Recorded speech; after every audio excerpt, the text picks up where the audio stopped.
शेतरस्ते होण्यासाठी सरकारनं पुढाकार घ्यावा, यासाठी शेतकऱ्यांनी राज्यभर शिवपांदन शेतरस्ता चळवळ उभी केली आहे। मुख्यमंत्र्यांसह संबंधित प्रशासकीय कार्यालयाकडे पाठपुरावा करूनही न्याय न मिळाल्यानं शेतकऱ्यांनी जिल्हाधिकारी कार्यालयावर पेरू वाटप आंदोलन केलं। या चळवळीचे प्रणेते शरद पवळे आणि गंगाधर वल्वे यांनी शेतकऱ्यांची भूमिका मांडली। या आंदोलनात दादासाहेब जंगले पाटील, दीपक शिंदे, ज्ञानेश्वर घोटेकर, भाऊसाहेब तासकर आदी सहभागी झाले होते। दादा थोडं ते बॅनर दिसत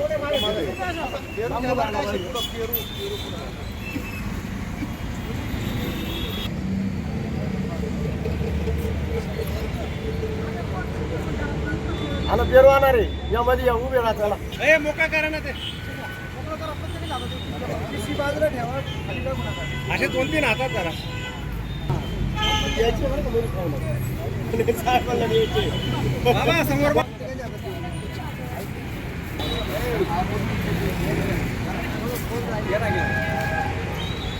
एक एकच घ्या या कोण गाव मागे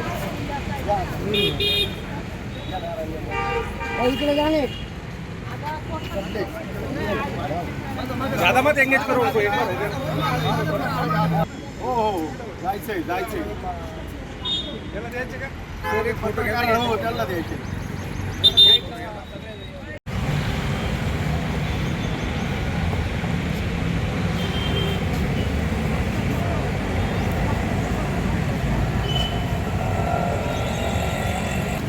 खाली का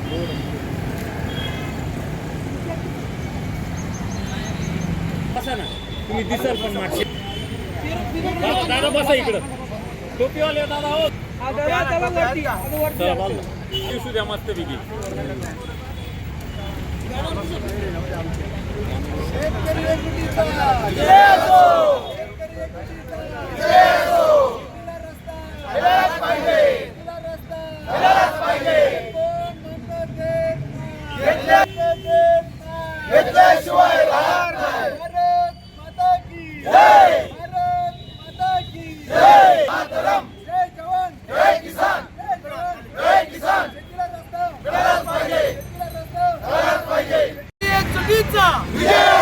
शेतकरी एकजुटीचा विजय असो शेतीला रस्ता झालाच पाहिजे शेतीला रस्ता झालाच पाहिजे अरे कोण म्हणतात राहत नाही कोण म्हणतात देत नाही घेतल्याशिवाय राहत नाही जय जवान जय किसान जय जवान एकजुटीचा विजय असो भारत माता की जय भारत माता की जय वंदे मातरम वंदे मातरम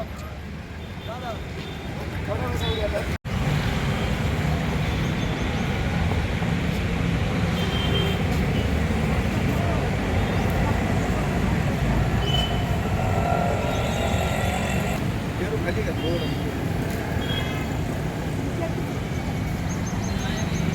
बसा ना तुम्ही दिसाल पण मागचे दादा बसा इकडं टोपीवाले दादा हो चला बोल दिसू द्या मस्त पैकी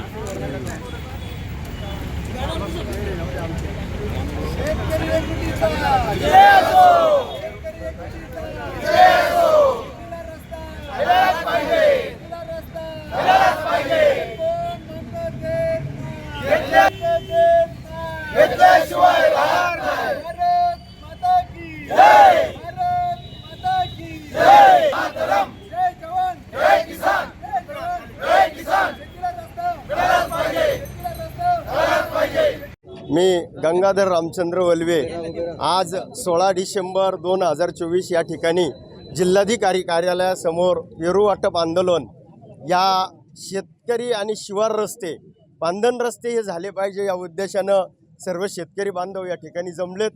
मी सर्व शेतकरी बांधवांना शासनाला या ठिकाणी विनंती करतो की आपण जो लोकसहभागातून शेतकरी रस्ते झाले पाहिजे हा शब्द काढून आपण या ठिकाणी शासन निर्णयाने शासन आदेशाने या ठिकाणी शेतकऱ्यांचे रस्ते झाले पाहिजे। कारण आम्ही 25 शेतकरी एकत्र येतो आणि 2 शेतकरी त्याला विरोध करतात आणि ते रस्ते तसेच पडतात, परत ते रस्ते होत नाही।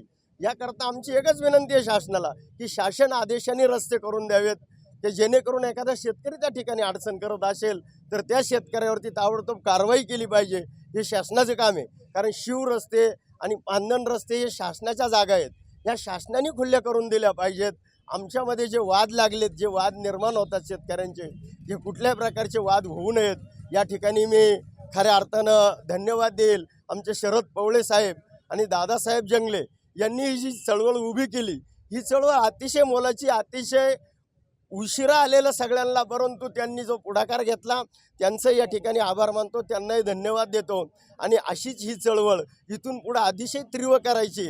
याकरता ही तीव्र चळवळ होण्यासाठी सर्व शेतकरी बांधवांनी या ठिकाणी एकत्र येणं गरजेचं आहे. धन्यवाद. मी गंगाधर रामचंद्र वल्वे, गंगा पाडळी, तालुका जिल्हा नाशिक.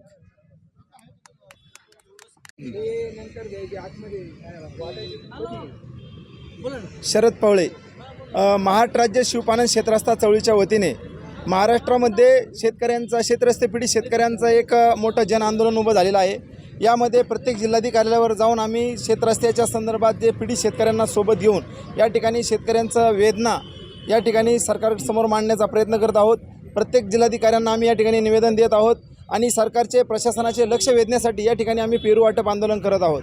या पेरूच्या माध्यमातून आम्ही आमच्या पिढ्यानपिढ्या शेतकऱ्यांचा जो क्षेत्ररस्त्यासाठी संघर्ष चाललेला आहे तो थांबवण्यासाठी ब्रिटिशकालीन शिवरस्ते असतील, पानंद रस्ते असतील, नकाशावरील जे काही रस्ते आहेत, वहिवाटीचे अनेक रस्ते आता बंद होत आहेत. शेतकऱ्यांमध्ये आपापसामध्ये फौजदारी स्वरूपाच्या अनेक घटना या ठिकाणी घडत असताना सरकार बदलतं, शासन निर्णय बदलतात, परंतु शासन निर्णयाची कुठल्या प्रकारे अंमलबजावणी या ठिकाणी होत नाही. एका ठिकाणी आपण म्हणतो शेतकरी समृद्ध झाला पाहिजे, महाराष्ट्र समृद्ध झाला पाहिजे. शेतकऱ्याचा दळणवळणाचा सगळ्यात मोठा गंभीर असा प्रश्न या ठिकाणी निर्माण झाले आहे. शेतकरी हा परमेश्वरानंतर परमेश्वराचं दुसरं रूप आहे. परमेश्वर जगाचा पोशिंदा शेतकरी आज या ठिकाणी विवंचनेत अडकलेला आहे. हार्वेस्टर असतील, JCP असतील, ट्रॅक्टर असतील, शेतीसाठी दळणवळणासाठी हे सगळ्या वस्तू शेतीसाठी घेऊन जावं लागत आहेत. शेतीसाठी अनेक उद्योग व्यवसाय या ठिकाणी शेतकरी वास्तव्यात असल्यामुळे त्या ठिकाणी त्याला करावे लागतात. परंतु आज त्याच्या मुलांचं भविष्य या ठिकाणी उद्ध्वस्त होताना आपण पाहत आहोत. आज 2-2 किलोमीटर, 3-3 किलोमीटर शेतकरी पावसाळ्यामध्ये शांत झाले चिखल तुडीत या ठिकाणी शेतकऱ्याची मुलं या ठिकाणी आपलं भविष्य शोधत आहेत. त्यांचं भविष्य आज अंधकार असताना सरकार या ठिकाणी फक्त घोषणा करतं, शासन निर्णय बनवतात, परंतु त्याची अंमलबजावणी होत नाही. यासाठी मागील सरकारलाही आम्ही पत्रव्यवहार केला, त्याच्यानंतर आलेल्या सरकारला आम्ही पत्रव्यवहार केला, परंतु कुठल्याही सरकारने आमची दखल न घेतल्यामुळे आम्ही लक्ष वेधण्यासाठी